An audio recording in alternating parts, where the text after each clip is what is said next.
Assalamualaikum warahmatullahi wabarakatuh. Alhamdulillahi rabbil alamin. Wassalatu wassalamu ala ashrafil anbiya'i wal mursalin wa ala alihi wa sahbihi ajma'in.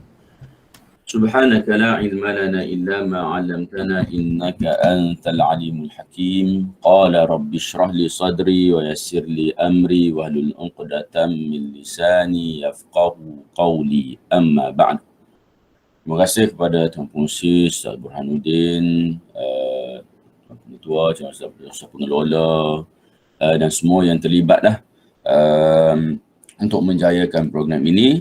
Kita bersyukur kepada Allah Subhanahu Wa Taala kerana di pagi ini dapat kita sama-sama memulakan pagi kita dengan sesuatu yang sangat bermanfaat dengan Al-Quranul Karim. Mudah-mudahan ia menjadi sebahagian daripada simpanan amal kebajikan kita sementara kita menuju ke akhirat Allah Subhanahu Wa Taala. Rakan guru sekalian, hari ini kita syukur kepada Allah Subhanahu Wa Taala dapat kita sama-sama untuk kita meneliti sedikit sebagaimana yang diberitahu kepada saya, dipertanggungjawabkan untuk mengupas berkaitan dengan surah An-Nur ayat yang ke-31.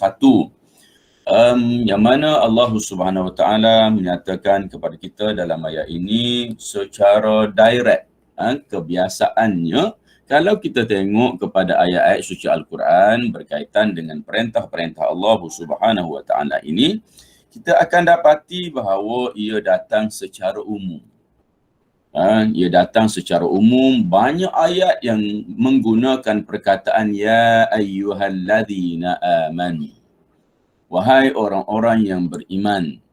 Dalam hadis juga kita akan jumpa perkataan-perkataan yang diguna, ghalibnya disebut rajulun. Disebutkan dengan perkataan rajulun, lelaki. Tadinya wahai orang-orang yang beriman. Ayat tersebut kalau kita nak kira dari sudut perkataannya, sirahnya, cara bercakapnya adalah ditujukan kepada lelaki. Tetapi para ulama bersepakat bahawa ia bukan bermaksud kepada lelaki sahaja, namun ditujukan cakap cara laras perkataan lelaki itu adalah min babit taghlib. Dia panggil kerana bab ghalib sahaja. Nak ditujukan cakap itu walaupun disebutkan wahai orang-orang lelaki yang beriman, tetapi masuk juga di dalamnya perempuan.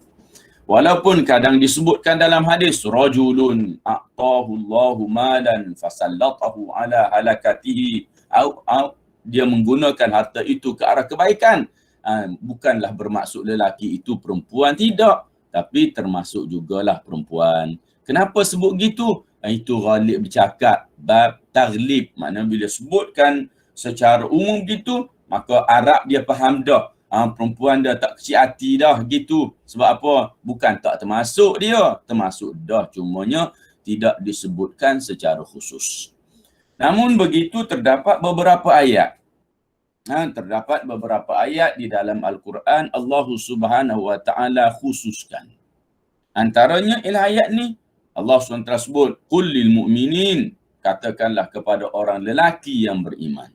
Kemudian disambung lagi, qul lil mu'minat, katakanlah kepada perempuan yang beriman pula. Jadi ini antara pengkhususan untuk menyatakan perbezaan dari sudut perintah-perintah Allah Subhanahu Wa Taala. Kadang-kala juga Allah SWT sebut pada kita dalam bentuk penegasan supaya kita tidak rasa terkecuali daripada perintah Allah Subhanahu Wa Taala itu, sebagaimana yang Allah Subhanahu Wa Taala nyatakan kepada kita apabila disuruh kepada seorang mukminin wala mukminatin idza qadallahu amran an yakuna lahumul khiyaratu min amrihim. Apabila difirmankan, diberitahu kepada mukminin wala mukminatin, orang beriman lelaki perempuan, sebut dua-dua. Tak nak terkecuali. Kenapa? Nak cerita kepentingan, nak suruh ambil perhatian yang lebih kepada satu-satu firman Allah Subhanahu wa taala itu. Baiklah, hari ini saya bimbang takutnya masa kita 1 jam ni tak sempat nak habiskan ayat ni walaupun setengah muka surat. Kenapa? Kerana ayat ni merupakan ayat yang syarat, yang padat dengan perintah Allah Subhanahu wa taala. Baik, kita lihat ayat yang ke-31 sebenarnya dia bermula dengan ayat yang ke-30 lagi. Cerita dianya bermula dengan ayat yang ke-30. Saya akan bacakan sepintas lalu dulu. Disebutkan di situ, qul lil mu'minina yaghuddu min absarihim wa yahfazu furujahum. Dzalika azka lahum innallaha khabirum bima yasna'un. Allah SWT nyatakan kepada kita, orang beriman lelaki ini, katakanlah kepada orang-orang lelaki beriman itu, yaghuddu min absarihim, hendaklah mereka menundukkan. Menundukkan apa? Menundukkan min absarihim, sebahagian pandangan mereka. Allah tidak nyatakan di sini yaghuddu absarahum. Allah tidak suruh kita tunduk pandangan, tapi Allah suruh kita tunduk sebahagian dari pandangan. Kenapa tak suruh tunduk semua? Kalau suruh tunduk semua jatuh longkang. Kalau suruh tunduk semua memang jatuh longkang lah kita, langgar tiang lah kita. Sebab apa? Sebab dia memang keperluan untuk memandang.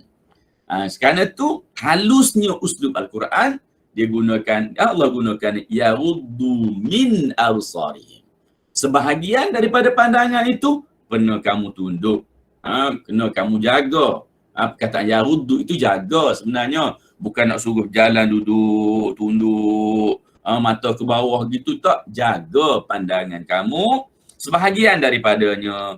Wa yahfazu furujahum, dan hendaklah kamu jaga juga. Tengok, diulang balik, yaghuddu absar, yahfazu, menjaga furujahum, kemaluan mereka. Kenapa tak sebutkan di sini ya? Wa yahfazu min furujihim. Kenapa tak jaga-jagalah sebahagian daripada kemaluan mereka? Tak. PL pada kemaluan ni kena jaga semua. Tak ada yang boleh, tak ada yang boleh dilepaskan. Semua kena dijaga. Jadi tidak ada at-tab'id di sini. Tidak ada yang dikatakan setengah dalam bab ini. Jadi jaga sebahagian pandangan dan jaga kemaluan. Zalika azka lakum, dan itulah yang terbaiknya bagi kamu. Innallaha khabirum bima yasna'un, dan Allah SWT itu khabir, sangat tahu. Kalau kita baca Quran, saya nak sebut oleh kerana saya ni mengajinya di bidang bahasa. Mana-mana kuliah pun kadang saya suka sangat sebut-sebut bahasa sikit-sikit. Nak suruh nampak makna. Kadang-kadang kita ni kalau baca Quran, kita tahu dah Quran ni bahasa dia cantik-cantik, tapi apa yang cantik kita pun tak tahu. Kita pandai cerita je cantik begitu begini. Jadi yang disebutkan innallaha khabirun. Khabir memberi makna. Dalam perkataan khabir ini dia panggil sirah mubalaghah. Apa dia sirah mubalaghah? Satu perkataan. Khabir itu nak bercerita tentang bukan setakat tahu, tetapi melampau tahunya. Gitu. Kalau sebut mubalaghah ni melampau. Perkataan sirah mubalaghah ialah satu perkataan, suatu bentuk perkataan yang nak menunjukkan makna yang melampau, makna yang lebih. Tapi kalau kita terjemah, tak kenalah kita terjemah sesungguhnya Allah melampau tahunya. Tak, Allah itu sangat tahu. Kita taklah sangat nak selaras dengan bahasa. Cuma dari sudut pemahaman, pembacaan kita, orang yang mengaji bahasa Arab, dia tengok, oh ini maknanya mesti lebih. Cara mana nak terjemah? Ikut pandai kita lah. Ikut tengok bahasa lah. Nak melampau ke, nak melebih ke, nak sangat ke, apa ke. Yang itu bergantung kepada keupayaan kita mengolah bahasa pula. Nak tunjuk makna yang tersirat di sebalik perkataan tersebut. Innallaha khabirun. Sesungguhnya Allah SWT khabir, sangat-sangat tahu. Bima yasna'un, dengan apa yang kamu buat. Okey. Jadi bahagian jaga mata, bahagian jaga kemaluan, kadang-kala orang tak tahu. Nampak macam tunduk je tapi menjeling juga dia. Adik. Ada orang nampak pun dia pandailah tengok supaya orang tak nampak dia tengok. Dia pandailah jaga kemaluannya supaya orang tak nampak apa yang dia buat. Penyalahgunaan, penyelewengan kepada kemaluan yang diberikan oleh Allah SWT pada dia. Tapi di situ Allah memberikan satu amaran kepada kita, innallaha khabirun, sesungguhnya Allah Subhanahu wa taala itu sangat tahu bima yasnaun, dengan apa yang kamu buat. Okey. Jadi itu sedikit seimbas berkaitan dengan ayat 30 daripada surah An-Nur ini. Apabila kita nak masuk kepada ayat yang ke-31, ayat yang ke-31 ini, kita tengok dululah antara sebab Allah SWT turunkan ayat yang ke-31 ini, walaupun dia nampak berangkai di situ, yang dikeluarkan ataupun yang diceritakan oleh Ibni Abi Hatim daripada Muqatil.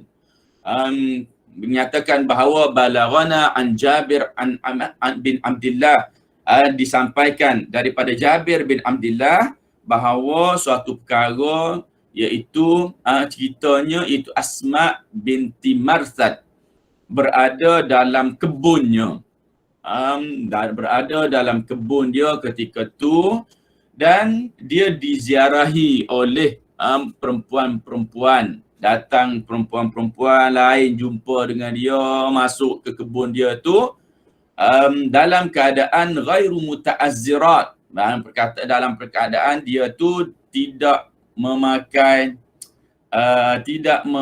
izar. Apa dia tidak memakai izar? Izar ini dia pakaian kalau disebutkan dengan izar, maksudnya dia meliputi lelaki dengan perempuan sebenarnya. Kerana izar ni maksudnya ialah pakaian atau kain yang kita pakai dari pusat ke bawah. Itu izar. Okey. Jadi ghairu muta'azzirat maknanya orang itu yang datang tu tak pakai kain dari pusat ke bawah. Jangan faham bahawa dari pusat ke bawah nampak semua. Maksudnya boleh kita faham baju yang dia pakai itu mungkin labuh ke bawah sikit. Labuh ke mana? Mungkin sampai ke betis ke, gitulah. Jadi mula-mula baca tu terperanjat juga, tak pakai kain ni, kenapa pergi sampai ke kebun orang ni? Tak, ceritanya dia pakai baju daripada atas sampai ke bawah tu agak singkat sedikit dan dia tak pakai kain bahagian bawah pula. Maka fayabdu ma fi arjulihinna, maka nampaklah apa yang ada pada kaki mereka. Ini bukti huraian kepada kepada tak pakai kain tadi. Nampak apa? Nampak yang ada di kaki mereka, iaitu yang ada tu adalah gelang kaki. Nampak gelang kaki. Fahamlah cerita dia, nak ceritanya ialah kain yang dia pakai itu, baju yang dia pakai itu labuh, bukan nampak lutut. Nampak gelang kaki. Okey, singkat sikitlah. Wa tabdu sudurahunna wa zawaibahunna, dan nampak lagi bahagian mana? Iaitu mereka pakainya macam kita kata perempuan ni dia pakai tudung, dia ambil kain dia letak macam tu je. Maka nampaklah dada mereka dan jambul mereka. Ni fashion dulu ni. Fashion mak-mak dating dulu kot. Ada bila pergi majlis-majlis agama sikit, dia ambil tudung dia letak kan. Dia tak ikat pun, dia tak pinkan pun, dia letak je. Jadi nampak apa? Nampaklah bahagian dada dan juga nampak jambul mereka. Lalu faqalat Asma, lalu berkatalah Asma binti Abi Bakr, ma akbah hadha, alangkah teruknya pakaian macam ni. Lalu Allah Subhanahu wa taala turunkan ayat kullil mu'minat yaghuddu min absarihim. Turun ayat tu kenapa? Kerana nak tegur atau nak memperkuatkan teguran Asma binti Abi Bakr ini terhadap perempuan-perempuan tadi yang pakai pakaiannya, pakai baju macam jubah. Jubah tu singkat dan tak pakai tudung secara sempurna. Makna ada dah kain letak gitu je. Nampak jambul dan nampak bahagian leher. Itu satu sebab penurunan ayat ini. Yang keduanya ialah disebutkan oleh Ibnu Mardawiyah an Ali karramallahu wajha anna rajulan marra ala ahdi Rasul fi tariqin min turuqatil Madinah. Seorang lelaki berjalan di jalanan di kota Madinah, lalu dia nampak seorang perempuan. Dia nampak seorang perempuan, dia pun tengok. Bila tengok tadi pandangan dia rupanya berbalas, perempuan tu pun tengok juga dia. Dia tengok tadi tu apa? Ijaban biha wa ijaban bihi. Dia maknanya dalam keadaan dia rasa tertarik lah. Ketika mana lelaki itu berjalan menuju ke dinding, dia tak perasan depan tu ada dinding, dia langgar dinding. Bila dia langgar dinding, maknanya laju jugalah ceritanya ni, patah hidung. Patah hidung dia. Selepas itu, dia pun berkata, dia kata aku oleh kerana pada ketika itu masing-masing tak jelas lagi tentang hukum pandangan apa semua ni, maka dia pun tunggu untuk bertanya Rasulullah sallallahu alaihi wasallam apa hukum perbuatan yang sedemikian. Lalu Allah Subhanahu wa taala, lalu Nabi menyatakan bahawa ini antara hukuman Allah SWT kepadamu, lalu diturunkan ayat kullil mu'minin yaghuddu min absarihim, dan juga turun ayat bagi ayat al-mu'minat tadi. Jadi ini antara sebab bagaimana cerita di sebalik penurunan ayat-ayat ini. Mudah-mudahan kita akan menjadi lebih faham, kerana kalau kita baca ayat, ada ayat-ayat yang kalau kita tak baca sebab turun ayat, maka kita akan jadi salah faham. Saya pun tengok banyak juga orang penceramah pun kadang-kadang dia baca ayat dan dia ceritakan maksud ayat tentang satu perkara, sedangkan kehendak ayat itu sebenarnya jauh daripada perkara tersebut. Okey. Sebagai contoh saya sebutkan tentang ayat yang bercerita tentang ya ayyuhallazina amanu lima taquluna ma la taf'alun kabura maqtan indallahi an taqulu ma la taf'alun. Wahai orang-orang beriman, kenapa kamu kata benda yang kamu tak buat? Besarlah kemurkaan Allah jika kamu berkata perkara yang kamu tidak buat. Benda ni nampak seolah-olah ditujukan kepada orang yang bercakap-cakap cerita tentang suatu perkara yang mana benda tu dia tak buat. Maknanya berlaku penipuan di situ. Maka nampak kayaknya ia adalah seperti suatu dosa yang sangat besar. Saya tak nak kata dia bukan dosa, tapi konteks ayat tu tidak ke situ. Konteks ayatnya adalah kepada orang-orang yang beriman. Pada peringkat awalnya dia kata bila mana mereka terlepas daripada perang Badar, maka mereka pun kata ruginya kami, kalau kami sempat kami nak berperang juga, kami nak gini, kami nak gitu gini, nak menyertai peperangan itu. Tetapi bila tibanya masa perang Uhud, maka mereka nampak macam nak lari dah. Macam tak berapa nak ikut. Maka kerana itu turun ayat kesungguhan kamu dulunya nak ikut berperang, nak dapat kelebihan tu, kelebihan ini, tiba masa macam nak lari, maka di situ Allah SWT memberi ancaman kepada mereka. Ia tidak memberi makna kepada percakapan-percakapan biasa, yang mana percakapan-percakapan biasa itu tertakluk kepada hukum menipu, hukum kadhib, hukum-hukum itulah. Maknanya kalau besar-besarlah dosa, kalau kecil-kecil lah dosa. Maknanya kalau menipu itu pun dia memberikan beberapa pembahagian, bukan semua menipu itu satu kategori. Tak, ada menipu dosa kecil, ada menipu dosa besar. Bahkan ada lagi yang disebutkan dengan kewajipan untuk seorang itu tidak bercakap benar apabila berhadapan dengan perkara-perkara yang mungkin membahayakan jika dia bercakap benar. Jadi ni hukum lain lah. Saya tak nak cerita situ pada hari ni. Baik, kita lihat. Wa qul lil mu'minat yaghdudna min absarihinna, dan katakanlah kepada perempuan-perempuan yang beriman itu, wahai Muhammad, katakanlah kepada perempuan-perempuan yang beriman itu, yaghdudna min absarihinna, hendaklah mereka menundukkan sebahagian daripada pandangan mereka. Tundukkan sebahagian daripada pandangan mereka. Wa yahfazna furujahunna, dan hendaklah juga dia menjaga kemaluan-kemaluan mereka. Jaga furuj, jaga kemaluan-kemaluan mereka. Di sini pun laras yang sama sebagaimana Allah Subhanahu Wa Taala nyatakan kepada lelaki. Jaga pandangan tadi merupakan jaga sebahagian pandangan.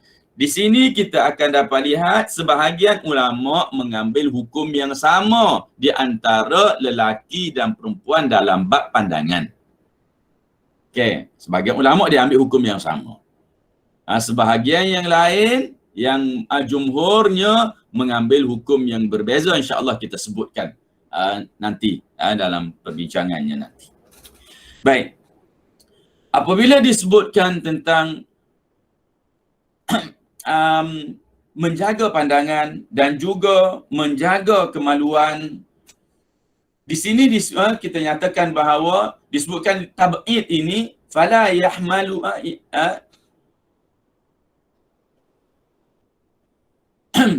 fa innal asla fil furuj at-tahrim illa mastasna wa amma an-nazar fa al-aslu fihi al-ibahah illa mastasna kama bayyana. Disebutkan bahawa asal bagi kemaluan adalah haram. Asal bagi tak jaga kemaluan, mendedahkan ke apa ke ikut itulah, itu adalah haram. Kecuali apa yang dikecualikan. Okey. Asal bagi hukum berkaitan dengan al-furuj adalah haram. Kecuali ada benda hak pengecualian yang diberikan oleh Allah Subhanahu Wa Taala. Adapun pandangan, asal bagi pandangan adalah harus. Hukum asal dia.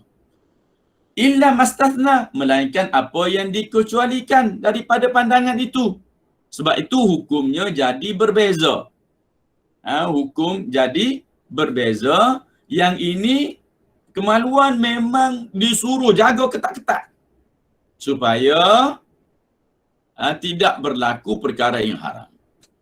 Manakala pandangan, oleh kerana sifatnya adalah al-ibahah, sifatnya adalah ke arah kita kata harus, maka ada tasamuh di situ. Ada tasamuh, ada kemaafan di situ. Apabila kita ni tersalah guna ke tempat yang tidak betul, maka kita betulkan ketika itu.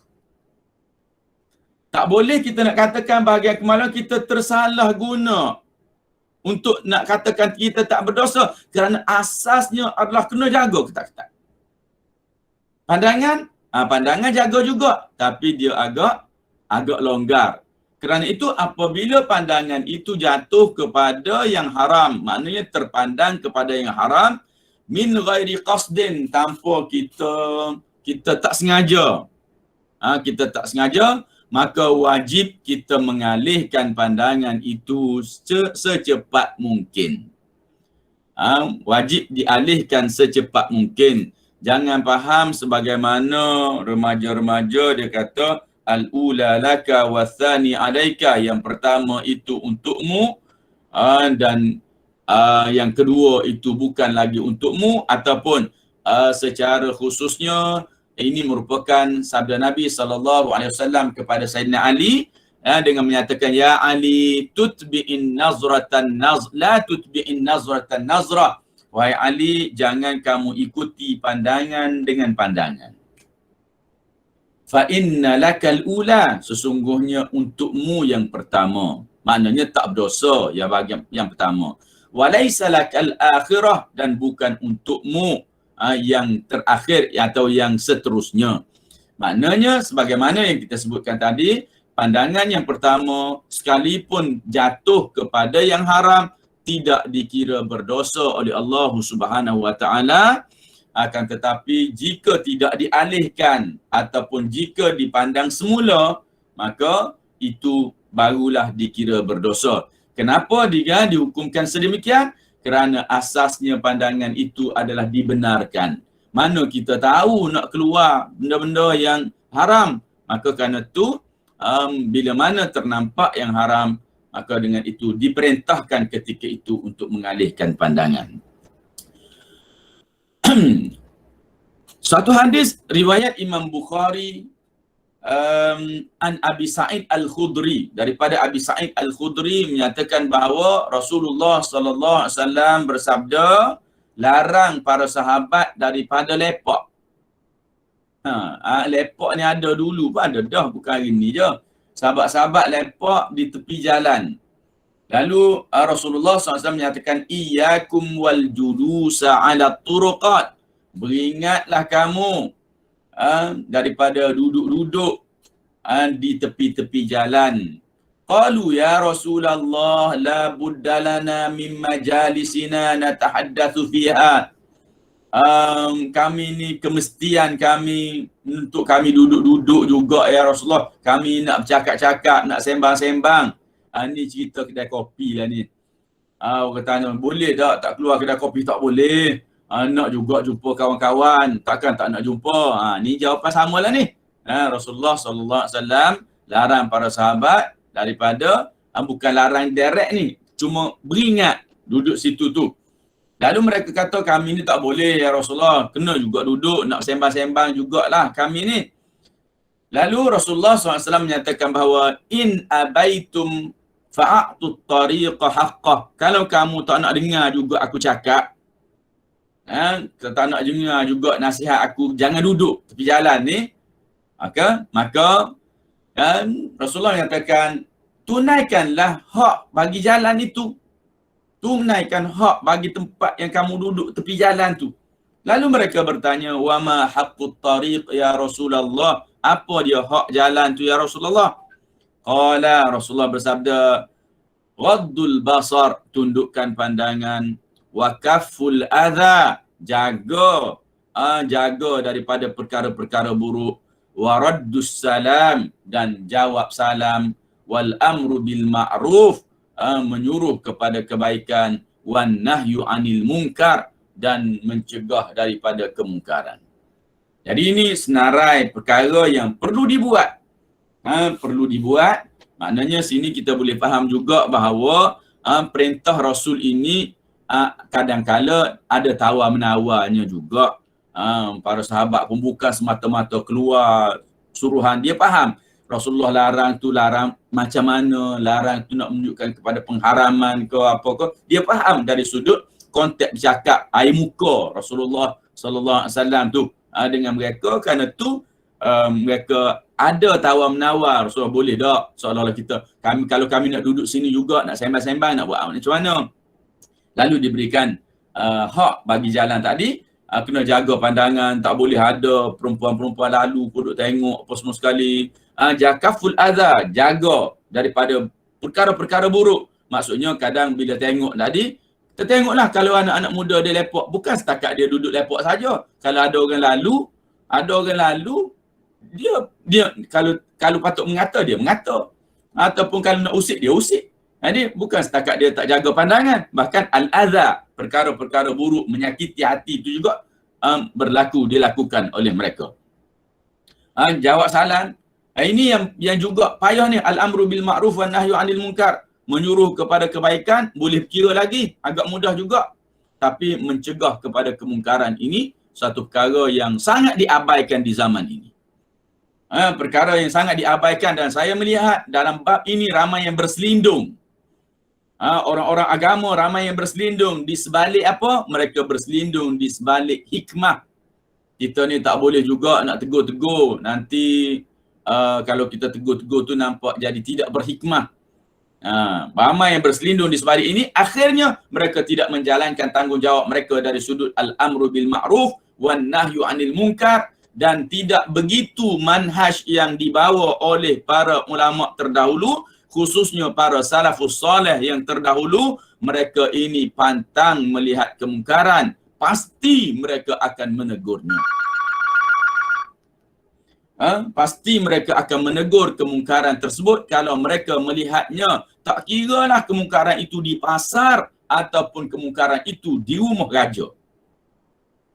Jadi itu yang cerita-cerita, kalau kita baca cerita-cerita para solihin yang terdahulu, mereka mempunyai sikap yang sedemikian, sangat terbuka dalam menegur, dan mereka tidak dikira sebagai orang yang kasar kerana tegur begitu.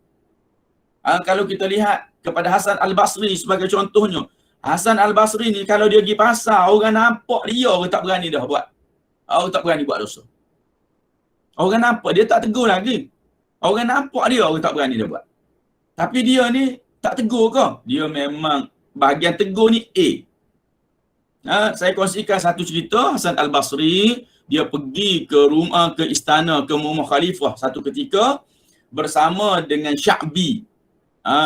Tabi'in di zaman dia juga. Sya'bi ni terkenal dengan kuat ingatan. Sya'bi ni kalau dia mengaji, dia belajar, dia tidak pernah mendengar satu perkara yang disebutkan kepadanya dan dia minta untuk diulang kali kedua.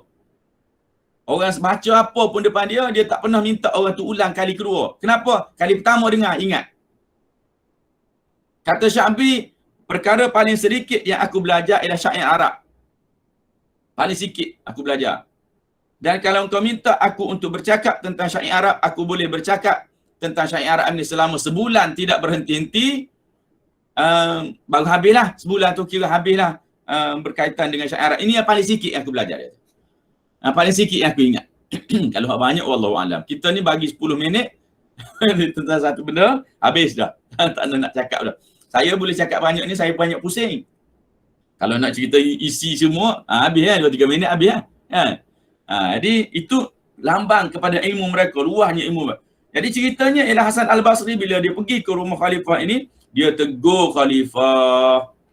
Kata Sya'bi, aku mendengar teguran Hasan Al-Basri dan aku menjadi takut.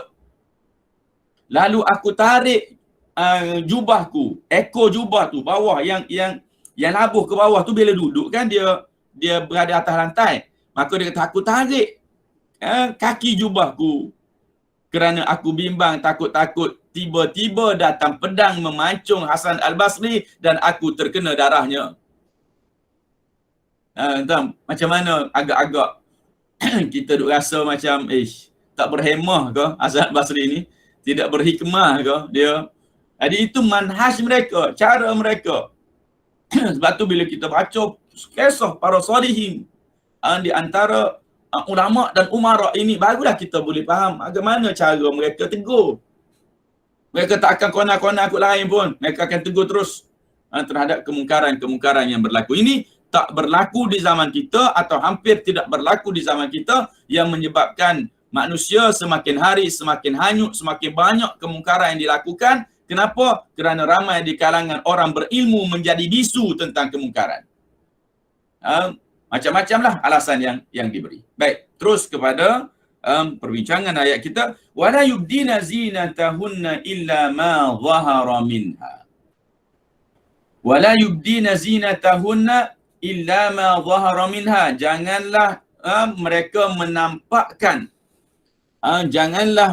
menampakkan zinatahunna, perhiasan-perhiasan mereka, illa ma zahara minha, melainkan apa yang zahir sahaja, yang memang sedia nampak sahaja.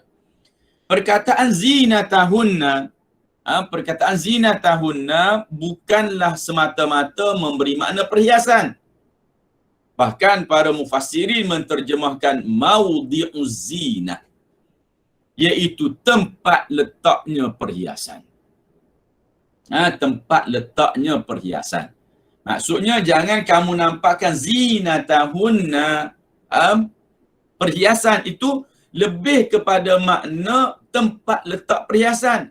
Macam mana kalau kita pakai gelang contohnya, gelang tu duduk sini. sebenarnya gharat tujuannya tak nak tunjuk gelang ke tak nak tunjuk lengan? Tak nak tunjuk lengan. Pakai rantai duduk di leher. Tujuan sebenar tak nak tunjuk rantai ke tak nak tunjuk leher? Nah, itulah perbincangan para ulamanya lebih menjurus kepada maudhi'uz zinah, tempat letaknya perhiasan itu. Okey. Jadi wala yubdina zinatahunna illa ma zahara minha, melainkan yang zahir sahaja. Pada perkataan ma zahara minha, apa yang zahir sahaja ini ya, memberi makna yang zahir itu dikhilafkan oleh para ulama. Ya, ada beza pandangan. Yang zahir itu apa dia? Yang zahir itu sebahagian atau pandangan jumhurnya ialah jika berada di tempat-tempat yang sememangnya nampak. Tempat yang sememangnya nampak. Apa kita pakai gelang, gelang tu mungkin besar sikit, dia jatuh ke atas belakang tangan. Benda tu. Jadi atas belakang tangan ni aurat tak? Tidak aurat. Jadi benda ni ma zahara minha, memang yang dah terzahir. Jadi kalau nampak setakat atas belakang tangan ini, tidaklah dikira salah. Kenapa? Kerana ini memang termasuk dalam firman Allah, ma zahara minha, apa yang zahir daripada perhiasan itu atau daripada tempat letaknya perhiasan itu.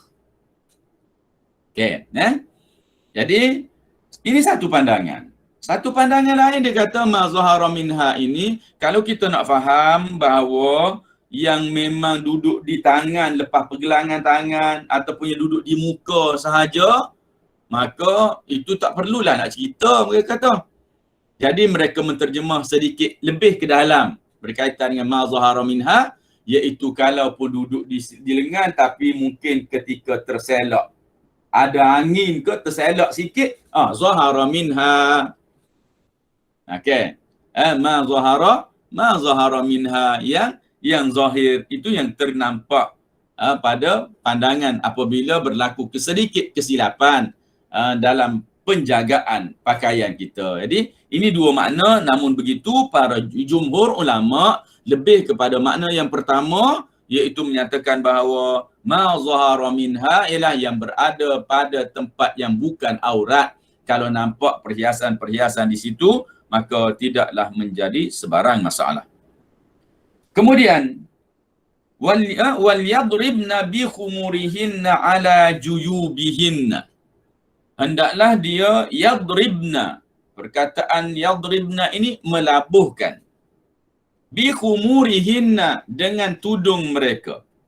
Ala juyubihinna, di atas dada-dada mereka. Okey. Jadi hendaklah mereka melabuhkan tudung-tudung mereka ala juyubihinna, di atas dada-dada mereka.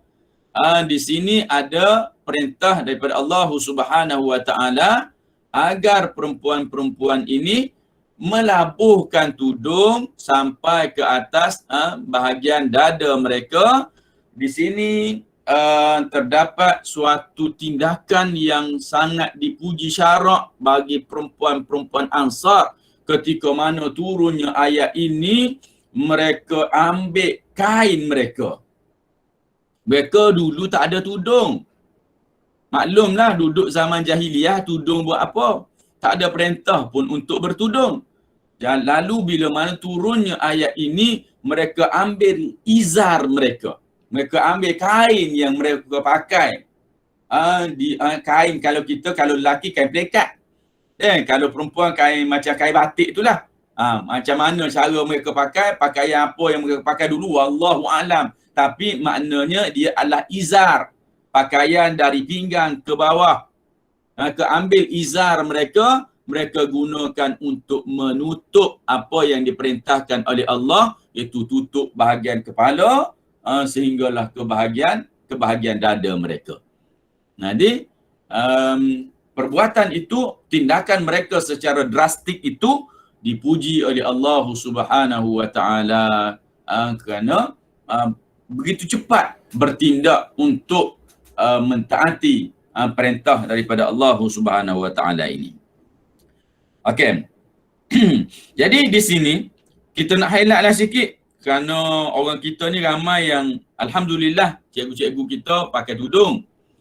Tapi kadang-kadang tudung tu agak, minta maaf lah kalau saya sebut, agak menipu sikit. Jadi tutup tu bahagian yang tidak ditekankan, tidak ditekankan untuk tutup kadang-kala.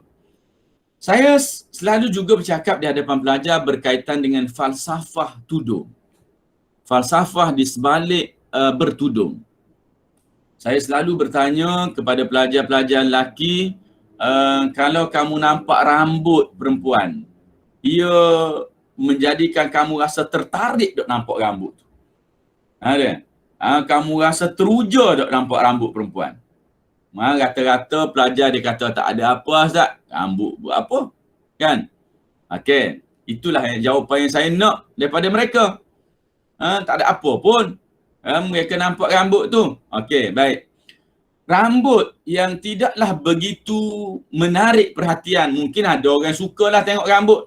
Ada. Bila Allah suruh tutup tu, mesti ada keinginan. Jadi tapi umumnya dijawab oleh pelajar, mereka tak ada apa pertarikan pun pada rambut itu. Jadi saya guna poin tersebut, tengok. Kalaulah rambut yang merupakan bahagian yang tidaklah begitu menarik perhatian semua orang, disuruh oleh Allah SWT untuk tutup. Okey. Bandingkan ia dengan bahagian yang lain. Bandingkan ia dengan bahagian seperti bahagian dada. Pastilah ia lebih disuruh untuk tutup. Kerana itu dalam bab berpakaian ini, dalam bab memakai tudung ini adalah tidak patut jika tudung itu sampai ke peringkat bahagian sini je. Tudung tu besar. Sebenarnya besar lah, bukan besar sangat pun, besar lah. Tapi bila mana dia pakai, dia pun ambil ekor ni, dia tarik letak atas kepala. Satu pin. Ambil ekor ni pula, pin pula letak belakang. Ni pula tarik letak atas bahu. Atas bahu ni akhirnya tinggal sini je. Okey. Akhirnya tinggal bahagian sini sahaja, bahagian atas sahaja, dan tidak menutup bahagian yang lebih menarik perhatian dan lebih menimbulkan fitnah. Alasan pun kadang-kala lucu. Sebenarnya dia kata apa, tak boleh kalau labuh-labuh rasa macam ustazah pula dah. Ada sebahagian yang jawab gitu. Rasa macam baik sangat pula. Guru-guru sekalian, rakan guru sekalian, benda ni bukan nak cerita baik sangat, tapi itu adalah tahap minimum perintah Allah. Itu adalah tahap minimum kepada perintah Allah Subhanahu Wa Taala. Yang mana kalau nak cerita baik sangat, maka labuh lagi daripada paras dada tadi. Turun bawah lagi. Sebagaimana yang kita tengok kepada sebahagian perempuan Arab, tudung tu nak sama labuh dengan jubah pula. Tudung dia pakai tu dah lah hitam, dah lah tebal pula tu. Labuh sampai ke betis tu. Dia pakai tudung dia. Bahagian baju, bahagian izar, bahagian tu, itu memang dah labuh dah. Tu baru layak kita nak kata masuk ke dunia warak. Kalau perintah Allah SWT pun tak lepas lagi, maka macam mana kita nak kata jadi macam baik sangat? Kerana kita masih lagi berada dalam kategori berdosa. Masih lagi berdosa dengan menutup aurat yang sedemikian. Tu belum cerita yang jenis pakai tudung singkat, baju ketat, seluar ketat, baju pula, singkat pula, campur dengan seluar ketat. Kadang-kadang bila pergi ke, ni cerita sekolah lah, bukan saya tak nampak lah cikgu-cikgu di sekolah, cikgu macam mana, saya duk tengok dah sekolah-sekolah lain lah, kan. Kadang-kadang tidak layak nampak sebagai seorang guru nak pergi di hadapan pelajar-pelajar kita pula, remaja-remaja yang duk tengah nakal-nakal tu, pakai dengan seluarnya yang ketat. Mungkin dia tak rasa ketat kerana apa? Kerana dah terbiasa sejak daripada kecil lagi pakai gitu. Istilah ketat ni pun bergaduh-gaduh banyak juga. Ketat ini maknanya ialah kita boleh nampak dengan jelas bentuk tubuh itu sebab keseluruhan tu kita boleh nampak, maka itu namanya ketat. Jadi pakaian sebegitu adalah sangat dilarang. Kalau pun nak pakai seluar, labuhkanlah baju. Baju tu biar labuh, lepaslah sampai ke separuh paha. Barulah kita kata agak ringanlah sedikit dari sudut nampaknya aurat itu. Tapi ramai yang berpakaian baju dah lah ketat-ketat dah. Seluar pun singkat pula campur dengan ketat. Kadang tak ada beza dengan anak-anak murid. Jadi sangat tidak patutlah berkeadaan yang sedemikian. Bahkan ada sebahagiannya melampau. Tegur memang marah lah kalau jenis gitu. Tapi nak buat macam mana, dah menjadi kewajipan kita nak kena tegur, kita tegurlah juga. Sebab tu saya selalu kena marah dalam bab ni. Saya selalu kena marah, bukan sahaja cikgu-cikgu. Bahkan kalau dalam bab-bab sebegini, pengetua pun kadang marah dengan saya. Nak buat macam mana? Benda tu saya rasakan ia sebahagian daripada satu kewajipan untuk kita menyuarakan kemungkaran yang berlaku itu. Mesti kita hentikan. Kalau kita biarkan, maka kita sendiri ikut berdosa. Kita kata kita tak setuju, Zat. Kita tak boleh tak setuju. Tak setuju ada syarat diletakkan oleh para ulama. Apa syaratnya? Tak boleh duduk situ. Bila berlakunya kemungkaran, kalau kita kata tak setuju, kita tak suka, maka kita tak boleh duduk di dalam majlis itu. Jika kita duduk di dalam majlis itu, maka kita pun hampir masuk kepada kategori yang sama di kalangan orang yang redha dengan maksiat yang berlaku. Itu poin yang mungkin tidak boleh disangkal tentang kewajipannya. Kerana itu setakat ini, walaupun saya nampak ada orang marah dengan saya bila saya bersuara benda-benda sebegini, tidak ada lagi orang yang berani panggil saya untuk bersemuka. Setakat ni, tak ada lagi orang yang berani panggil untuk bersemuka. Termasuklah apabila saya tegur seorang pelajar dan buat persembahan dan mak ayah pelajar tu report dengan PPD, minta PPD suruh panggil saya, PPD pun tak nak panggil. Saya tahu memang dia tak nak panggil. Sebab kalau dia panggil, seumpama dia panggil, suruh saya bawa pisau sembelih dia je. Memang dia tak nak panggil. Dia arahkan pengetua suruh panggil saya. Pengetua tak nak panggil, arahkan PK India suruh panggil saya. Alas, PK India.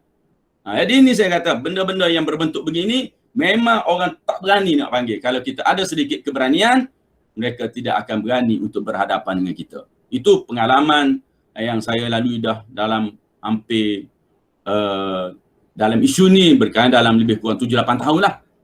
Dalam isu ni saya boleh buat kesimpulan orang-orang di kalangan orang agama kita yang mungkin pegang jawatan-jawatan yang tak bersetuju dengan perkara ini, mereka bukan tidak bersetuju, sebenarnya dalam diri mereka ada persetujuan, tetapi mereka terikat dengan jawatan-jawatan mereka pegang. Dan jika kita ada keberanian, mereka tidak pun berani untuk bertindak terhadap apa yang kita lakukan. Kerana mereka tahu ini tindakan yang sangat betul. Baik, terus kepada perbincangan kita ayat ini. وَلْيَضْرِبْنَ بِخُمُرِهِنَّ عَلَى جُيُوبِهِنَّ, hendaklah labuh sampai bahagian dada mereka. وَلَا يُبْدِينَ زِينَتَهُنَّ kemudian wala yubdina zinatahunna illa li bu'ulatihinna. Kemudian Allah SWT ceritakan satu persatu pula, janganlah kamu nampakkan perhiasan kamu. Ni bukti lagi disebut perhiasan. Sebenarnya bukan makna perhiasan ni. Perhiasan ini dengan makna maudhi', tempat-tempat yang menarik, tempat-tempat yang dikira cantik, yang orang nak tengok.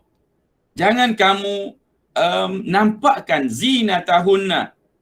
Jangan mereka nampakkan perhiasan mereka illa li bu'ulatihinna, melainkan kepada suami mereka. Saya kira di sini rakan guru sekalian jelas bahawa apa yang dimaksudkan dalam ayat ini ialah jangan beritahu kepada mereka agar mereka boleh menampakkan perhiasan mereka kepada suami mereka. Maka para ulama menghukumkan bahawa di antara suami dan isteri tidak ada batasan aurat. Jadi jelas ini perkataan zina bukan memberi makna barang kemas. Okey? Melainkan kepada suami-suami mereka, au abaihin, ataupun bapa-bapa mereka. Bapa-bapa mereka, ayah mereka, maka mereka boleh menunjukkan atau boleh menampakkan sebahagian daripada aurat yang biasa jadi aurat di tempat lain tapi tidak menjadi aurat bagi anak dengan ayah. Okey. Cerita mudahnya, nak suruh mudah faham, yang jadi aurat, kekal jadi aurat ialah pusat hingga lutut. Yang kekal jadi aurat ialah pusat hingga lutut. Ya, selain daripada itu, maka ia tidak menjadi aurat bagi anak dengan ayah. Saya cerita secara umum, lelaki dan juga perempuan. Sama ada anak itu lelaki atau anak itu perempuan, lelaki sama lelaki ke, maka auratnya adalah di antara pusat hingga lutut.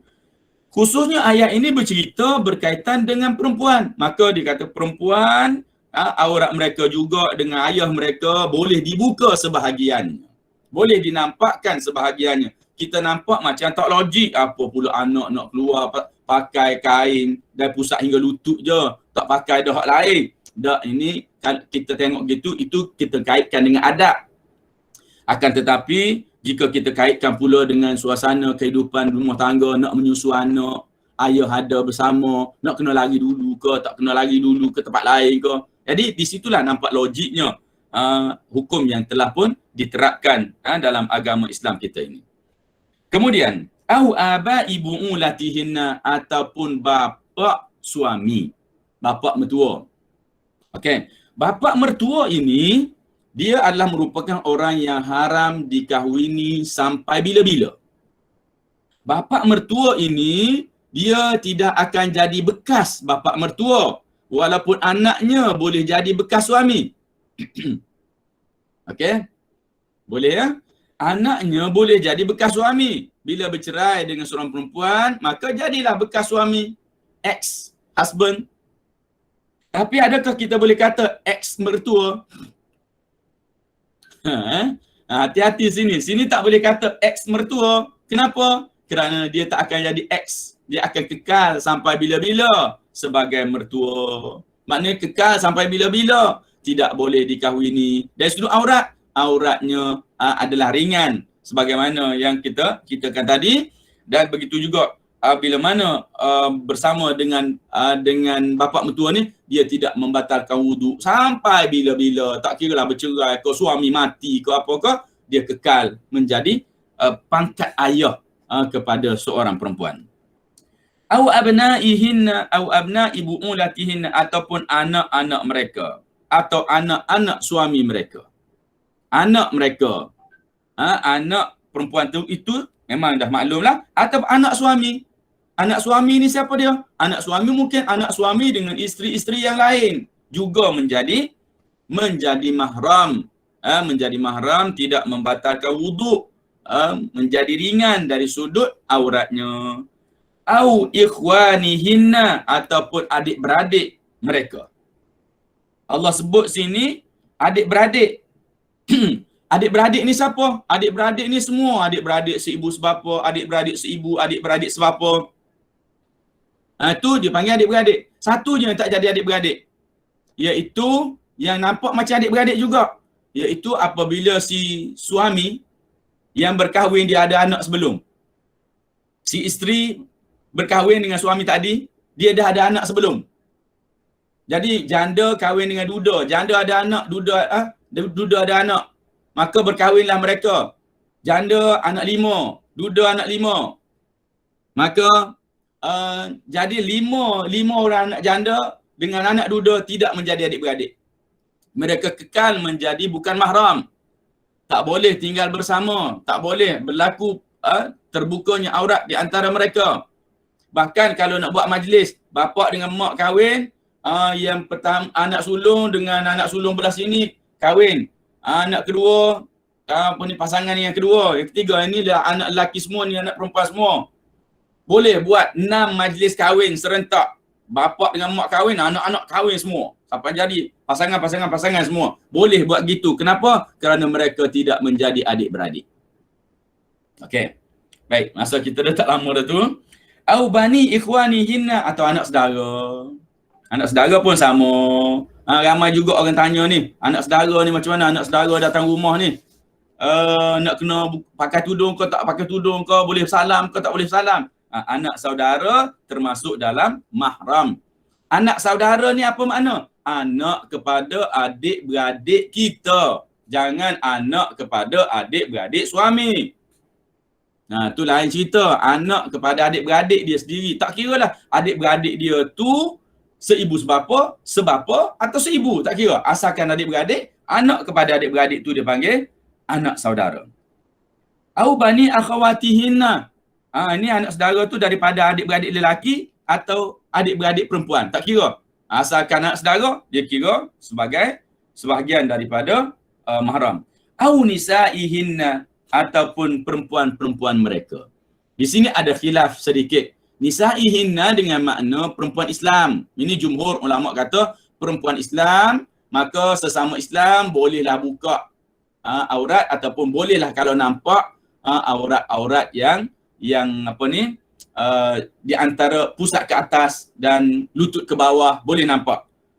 Kalau bukan Islam tak boleh. Aurat dia sama dengan bersama dengan lelaki.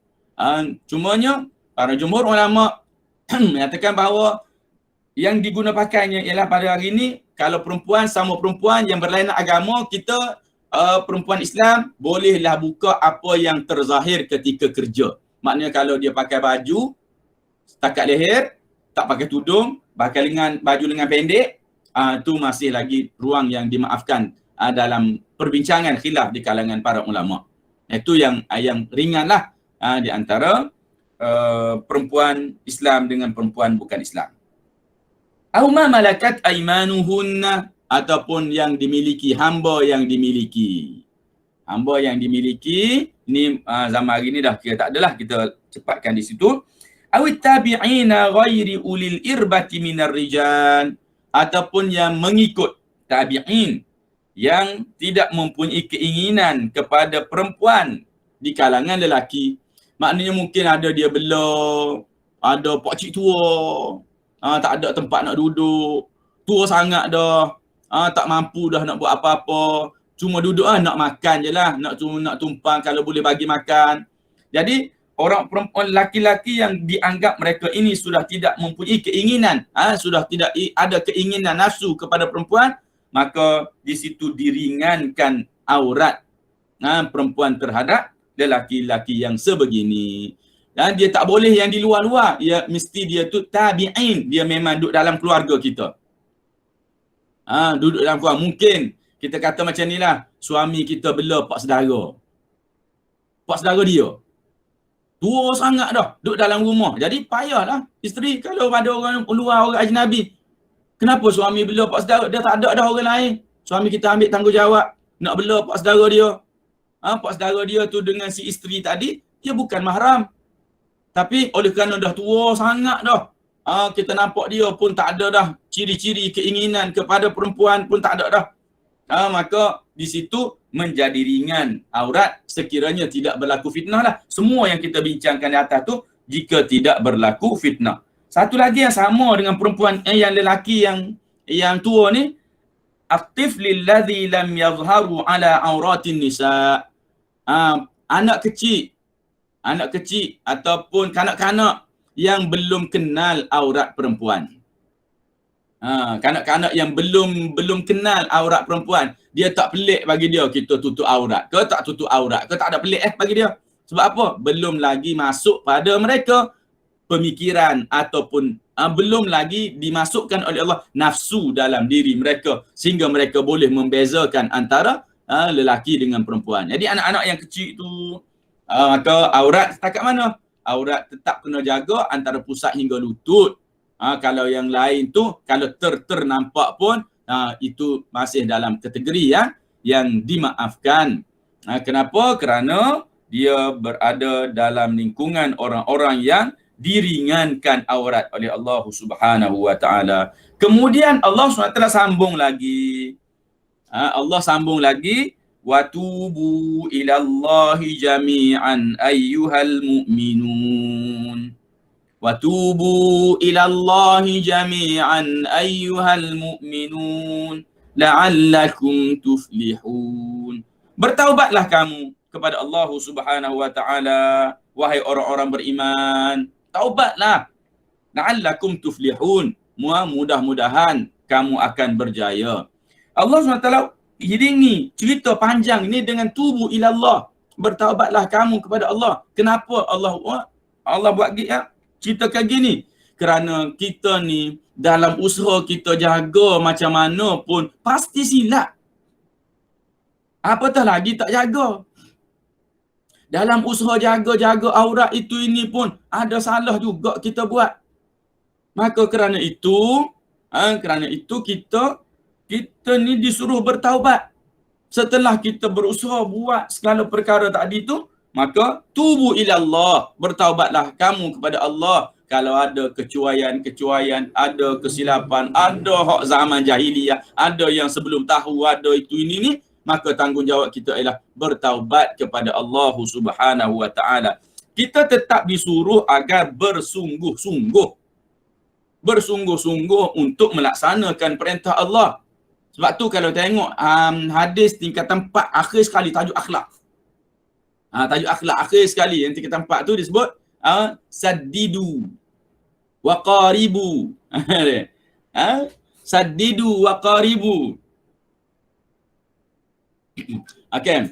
Saddidu wa qaribu, dalam buku teks tu dia terjemah buatlah sesuatu dengan sederhana. Minta maaf, sebenarnya terjemahan buat sesuatu dengan sederhana tu jauh-jauh sangat daripada makna yang dikehendaki. Saddidu maknanya buatlah yang terbaik. Buat yang terbaik itu maknanya makna wasatiyah tu makna buat terbaik. Wasatiyah tu bukan makna sederhana-sederhana je kita ni. Jadi kalau wasatiyah itu dengan makna sederhana, umat Islam tak cemerlang lah. Sebab dia buat sederhana je. Tak mumtaz, tak naik. Dia duk main markah pun 60, 70. Sederhana je umat Islam ni. Sebab tu tak kena terjemahan itu. Jadi saddidu wa qaribu, hendaklah kamu buat bersungguh-sungguh sesempurna mungkin. Wa qaribu apa makna? Wa qaribu kalau tak mampu dekat dengan sempurna. Buatlah sesempurna mungkin, kalau tak dapat dekat dengan sempurna. Okey. Jadi di sini pun lebih samalah, kita disuruh jaga bersungguh-sungguh jaga. Kalau tak itu, maka adalah berlaku silap, adalah berlaku longgar, ada berlaku itu, berlaku ni, maka tubu ilallah, bertaubatlah kamu kepada Allah Subhanahu taala. Tunjuk kamu taat tadi nak menunjukkan kepada Allah bahawa kamu hamba. Bila kamu hamba, kamu kena bertaubat kepada Allah SWT.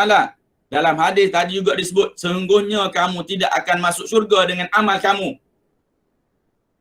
Sesungguhnya kamu tidak akan masuk syurga dengan amal kamu. Maknanya ialah kita bersungguh mana pun dengan amalan itu, kita tidak masuk syurga dengan amal, tapi kita masuk syurga dengan rahmat Allah. Dengan perhambaan kita kepada Allah Subhanahu taala. Bila mana kita menunjukkan kehambaan kita, kita bersungguh buat sesempurna mungkin. Kita tahu dah kita ni manusia yang tak sempurna. Mana mungkin kita boleh buat benda itu betul-betul sempurna. Kita tahu dah benda tu. Jadi walaupun begitu, kita tetap disuruh agar buat sempurna. Jangan melampau-lampau, dah lah. Buat sesempurna mungkin. Tak dapat kurang sikit pun tak apa. Kenapa? Allah nak tengok kesungguhan. Bila Allah tengok kesungguhan kita, maka mungkin kemungkinan besar Allah bagi redanya pada kita. Jadi dengan itu, tercapailah hasrat yang mana kita ni duduk atas muka dunia, tujuan kita lah mencari redha Allah. Bila kita dah dapat redha Allah, maka semua perkara akan jadi mudah selepas itu. Maksudnya, semua perkara akan dimudahkan dari sudut perjalanan hidup kita di dunia, di alam barzakh, di alam akhirat, akan jadi mudah bila mana berada dalam redha Allah Subhanahu wa taala. Jadi, saya rasa itulah imbasan berkaitan dengan nak kata tafsir pun tak tafsir sangatlah. Tu saya terjemah aja. Saya terjemah je tadi tu, ayat-ayat tadi tu. Nak baca tafsir pun rasanya macam tak sempat lah dalam ruang waktu yang ada. Jadi saya nampak macam ada ke soalan-soalan yang kalau boleh saya jawab lah. Kalau boleh saya jawab, tak boleh jawab saya KIV ya. Okey. Soalan mana Ustaz nak baca ke? Saya kena tengok di chat ke macam mana? Ustaz, kalau dekat ruangan chat tu ada 2 soalan. Okey. Saya bacakan ke? Okey boleh. Soalan yang pertama, minta Ustaz nyatakan hukum melihat aurat pelakon dalam movie, dalam cerita. Okey, hukum lihat aurat pelakon dalam movie. Hukumnya juga dikira seperti melihat aurat secara direct tetapi ringan sedikit. Kalau nak perinci, maknanya dosa tetap dosa. Tetapi yang dilihat direct ori dengan yang dilihat daripada biasan lain, maksudnya dimensi, tengok gambar, tengok kita tak tengok perempuan tapi kita tengok dalam air tapi nampak dia. Itulah ulama dulu dia bahaskan tentang dia tak adalah cerita gambar-gambar yang itu ni hak dulu-dulu. TV ke apa dia tak cerita lagi zaman asal-asal dulu. Tapi contoh yang dijumpai kalau seorang tu tengok dalam cermin, seorang tu tengok dalam air, dia tetap juga dikira berdosa tetapi bawah sikit. Saya bukan nak kata ringan ni. Saya bukan, tapi untuk membezakan di antara pandangan direct dengan pandangan dari gambar, ada sedikit perbezaan dari sudut pemberatan hukumnya. Okey. Yang kedua, yang bawah sekali tu kah? Tak. Yang kedua, apakah hukum memakai gelang kaki? Okey. Hukum pakai gelang kaki. Hukum pakai gelang kaki tidak haram, harus dipakai gelang kaki. Cumanya kan kita banyak jumpa hukum pakai gelang kaki ni kadang dikatakan haram. Saya pun dulu pening juga ni cari ni kenapa pula dia katakan haram pakai gelang kaki. Okey, gini ceritanya. Ghalibnya gelang kaki ini dia ada loceng. Jenis gelang kaki ni biasanya ada loceng. Sebab itulah disebutkan juga dalam ayat tu disebutkan dengan jangan dia hentakkan kaki. Jangan dia hentakkan kaki untuk liya'lama ma tufi, untuk diketahui apa yang terdapat pada kaki dia tu. Kenapa hentak tu? Hentak ada loceng lah. Hentak ada loceng bunyi kling-kling, orang pun pandang. Jadi dari sudut situ pemakaian gelang kaki kalau semata-mata gelang dan dipakai pula tidak ditunjukkan, orang tak nampak betih kita, orang tak nampak kaki kita, kerana dalam mazhab Syafi'i kaki termasuk dalam aurat. Sama ada zahir atau batin kaki itu termasuk dalam aurat. Jadi kerana tu pemakaian gelang kaki walaupun tersorok dihukumkan haram yang berloceng, yang mana loceng tu bila berjalan dia bunyi dan bila berbunyi menarik perhatian orang untuk memandangnya. Dia menjadi membawa kepada hukum yang sama seperti memakai pakaian yang terlalu warna yang terlalu menarik.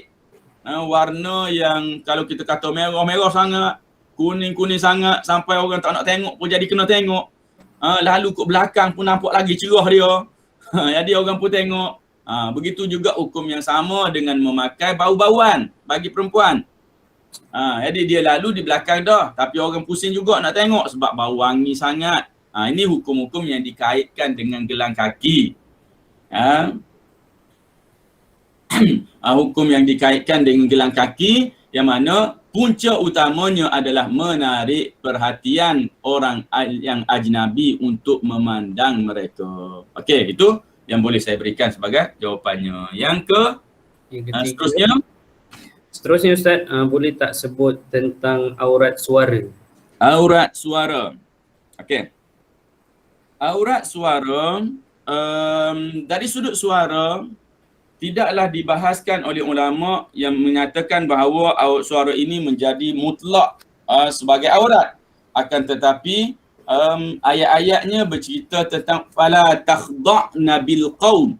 Jangan kamu Ikhda' bil qaul ini maknanya ialah melunakkan suara dengan bercakap. Saya rasa tak sedap juga terjemah dengan melunakkan suara tu. Tak takut tak sampai maksud lagi. Saya nak pergi sepatah lagi, merengekkan suara semasa bercakap. Ya.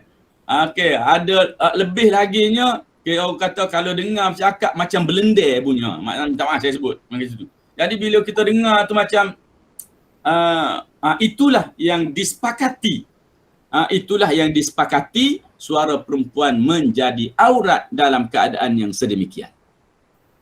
Manakala suara-suara bercakap, suara-suara bercakap yang lain, ia termasuk dalam kategori harus. Cumanya berkaitan dengan suara yang dilunakkan. Contoh suara nyanyi, suara tilawah. Ini ada khilaf di kalangan ulama, adakah mereka menilai dari sudut lunak itu menarik perhatian atau lunak itu tidak menarik perhatian. Pun jika kita perincikan, kita akan dapati kalau kita kata dari sudut menyanyi pun boleh kita kedirikan kepada beberapa bentuk suara juga. Beberapa bentuk suara juga dalam penyampaian nyanyian itu. Jadi punca kepada pengharaman. Punca kepada pengharaman ialah seseorang itu merengekkan suara sehingga bolehlah kita kata menarik perhatian orang-orang yang mendengarnya, khususnya disebutkan dengan orang-orang yang fi qalbihi marad. Seorang yang lelaki yang di dalam hatinya ada sakit. Rakan guru sekalian, sekarang ni nak cari orang yang tak ada penyakit dalam hati payah. Kita berada di zaman yang mana kita sebutkan dengan zaman fitnah. Zaman fitnah. Kerana itu berlaku khilaf di kalangan para ulama tentang pemakaian niqab perempuan. Bagi mazhab Syafi'i mewajibkan pakai. Yang berdasar qaul muktamad dalam mazhab Syafi'inya mewajibkan pakai. Kenapa? Kerana dia kata hujah yang mengatakan pakai itu wajib ialah kerana berlakunya fitnah. Hujah yang kata pakai itu tak wajib kerana wajib jika berlaku fitnah. Mereka kata gitu. Jadi yang kata tak wajib kata akan jadi wajib kalau berlaku fitnah. Yang mewajibkan kata wajib pakai. Sebab apa? Di zaman ini zaman fitnah. Mana tempat tak ada fitnah? Jadi hujah yang berbeza untuk menilai. Kitalah yang menilai. Kalau kita nak berpegang kepada pandangan tu, maka kita nilai. Kita rasalah. Saya rasa keadaan kita tu biasa je, tidaklah berlaku fitnah yang sebegitu. Jadi mungkin kita mengambil pendekatan hukum, perempuan tidak wajib memakai tutup sampai ke muka kerana tidaklah berlaku fitnah sangat dari sudut nampak muka, kecuali dia tu memang cantik sangat, orang berebut-rebut kalau keluar rumah. Jadi tu jadi kewajipan lah untuk dia menutup sampai kepada muka. Okey, ada lagi ke? Ada lagi Ustaz. Bagaimana kita nak mendepani cabaran menjaga pandangan dengan persekitaran yang sangat mencabar pada hari ini dengan dunia tanpa sepadan, adanya FB, grup WhatsApp yang banyak. Macam mana kita nak mendepani cabaran Assalamualaikum? Allahu Akbar. Soalan ni payahnya. Bukan payah nak jawab, payah nak buat. Jawab tu rasanya orang boleh jawab ni. Siapa-siapa boleh jawab soalan ni. Bagaimana mendepani cabaran dalam keadaan kita berhadapan dengan senang ceritanya buka mata maksiat depan mata. Macam mana nak jaga Ustaz? Okey. Jadi itulah hakikat yang perlu kita terima di zaman kita ini, iaitu kita berhadapan dengan maksiat yang terlalu banyak yang seakan-akan susah untuk dielakkan. Maka di sini tidak ada cara lain melainkan seseorang itu mempertingkatkan ketakwaan kepada Allah Subhanahu Wa Taala dengan merasakan bahawa setiap perkara yang berlaku itu adalah merupakan suatu dosa. Bila mana dia sedar dia adalah merupakan satu dosa, maka dengan itu akan timbul perasaan daripada dirinya untuk sentiasa mengelak daripada apa yang ada di hadapannya, dan dia hendaklah juga mengurangkan aktiviti-aktiviti yang berbentuk media-media sosial yang dijangka mempunyai ataupun dijangka akan membawa kepada banyaknya perkara-perkara mungkar yang bakal dihidangkan kepada kita dalam sama ada grup WhatsApp, FB ke apa ke.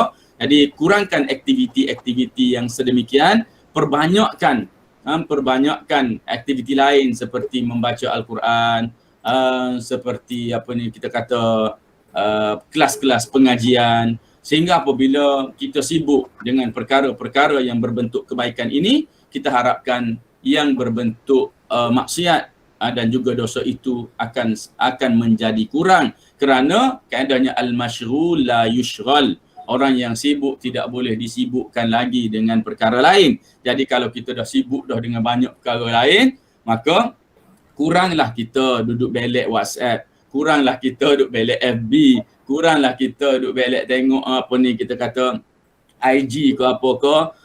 Tak banyak jugalah masa kita duduk post semua aktiviti kita pun nak masuk dalam tu. Saya pun kadang-kadang lemah tengok ada manusia yang gitu. Semua perkara. Saya fikir ada satu ketika saya kata, hai saya nak masuk jugalah, nak suruh nampak hidup FB saya ni. Tak jadi tuan-tuan. Tak jadi. Tengok-tengok seminggu, sebulan tak ada apa-apa pun. Kecuali ada apa-apa yang saya nak masukkan, contoh nak masukkan ada video ceramah ke apa ke, barulah buka tengok. Leka sikit 4-5 hari, itulah tak berapa nak hidup mana. Jadi bagi saya cara yang terbaik ialah nak mengelak kepada benda-benda yang sedemikian memang susah. Iaitu caranya kita sibukkan dengan perkara-perkara lain yang lebih bermanfaat, di samping kita berdoa kepada Allah agar Allah elakkan daripada kita perkara-perkara yang sedemikian, maka insya-Allah kehidupan kita akan lebih selamat, lebih harmoni, lebih menjurus ke arah ketakwaan pada Allah Subhanahu Wa Taala. Okay, Ustaz, ada lagi satu soalan, mungkin yang terakhir. Okey. Sebab isu ni memang sangat gila kan. Jadi soalan dia, adakah perempuan gelak dengan kuat dikategorikan suara merengek yang Ustaz sebut tadi? Okey, gelak ni tidak merengek. Gelak ni dia panggil tak ada adab.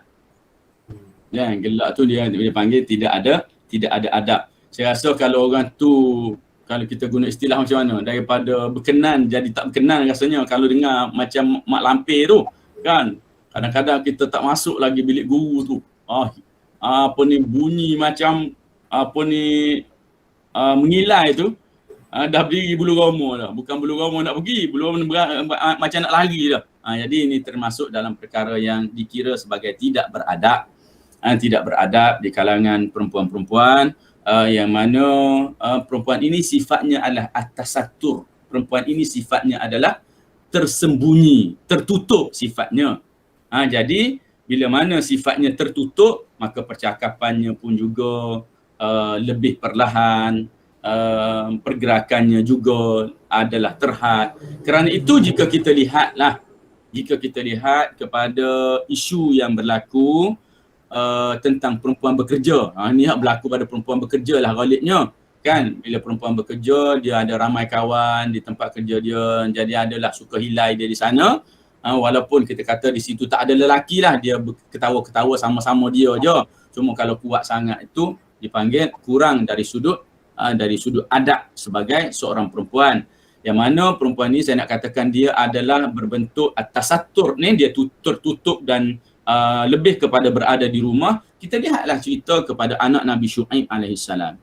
Anak Nabi Syuaib ni bukan kerja mengajar, bukan jadi cikgu, jadi pengembala.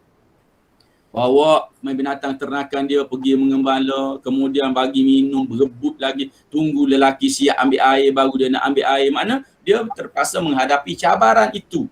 Dia tunggu, dia tak nak berhimpit-himpit dengan lelaki, sehingga dia dapat peluang.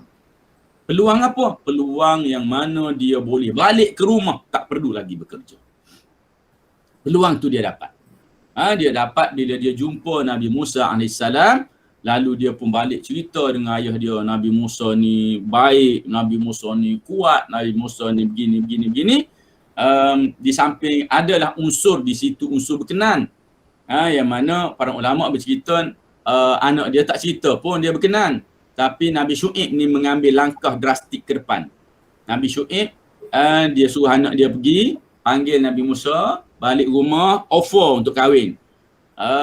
Dia bincang tak dengan anak dia sebenarnya? Katanya tak, ulama kata tak bincang, tapi dia nampak dari sudut perkataan anak dia tadi, bila sebut baik, kuat, handsome, begitu begini, cerita tentang kebaikan, penuh mulut ni cerita ni kata-kata kan. Maka ni mesti anak aku angau dengan dia dah ni. Mesti berkenan dah ni. Nabi Syuaib dia tahu dah. Maka dengan tu ditawarkan. Cerita di sini ialah bagaimana perempuan yang diharuskan bekerja tadi sentiasa mencari peluang untuk balik semula ke rumah mereka. Untuk berada dalam rumah mereka. Jadi dalam konteks kita bekerja, saya nampak keperluan untuk bekerja tu ada, tetapi kalau bolehnya kita minimumkan dari sudut, kalau dapat boleh habis kerja tu, baliklah. Kan? Boleh kerja, balik. Kenapa? Kerana keluar tadi tu atas dasar keperluan, mungkin nak bantu keluarga, bantu dari sudut untuk meningkatkan ekonomi keluarga kedua-dua belah pihak. Maka kerana itu kita rasakan perempuan perlu bekerja, tapi dia kena sentiasa mencari ruang untuk dia kembali semula berada dalam lingkungan keluarga dia, lingkungan di bawah bumbung tempat yang disediakan oleh suaminya, kerana perempuan lebih bersifat sedemikian dalam aktiviti-aktiviti kehidupan sehariannya. Yang mana kita tak nafi ada sahabat-sahabat yang terlibat, sahabiah yang terlibat, tetapi keterlibatan mereka itu agak minimum dalam ruang-ruang yang tertentu sahaja. Jadi wallahu alam. Jadi saya rasa itulah sedikit sebanyak apa yang boleh saya kongsikan dan apa yang boleh saya berikan jawapan kepada rakan guru sekalian. Mudah-mudahan ianya bermanfaat untuk pagi ini. Jadi saya serahkan kepada Tuan Pengerusi untuk majlis yang seterusnya. Okey, baik. Terima kasih diucapkan kepada Al-Fadhil Ustaz di atas ceramah yang disampaikan tadi. Bukan saja tentang kefahaman isi kandungan surah An-Nur ayat 31, tetapi kita didedahkan juga tentang mukjizat Al-Quran dari sudut ketinggian bahasanya. Serta ulasan yang jelas bagi setiap persoalan yang sangat membantu menambahkan pengetahuan kami. Jadi untuk itu, kewajipan kepada kita untuk menjaga pandangan dan kemaluan, dan taubat adalah wasilah untuk mencapai kemenangan. Jadi untuk itu, semoga kita dapat beramal dengan ilmu yang disampaikan sebentar tadi dan dapat juga berpesan-pesan kepada mereka yang tidak berkesempatan hadir. Jadi saya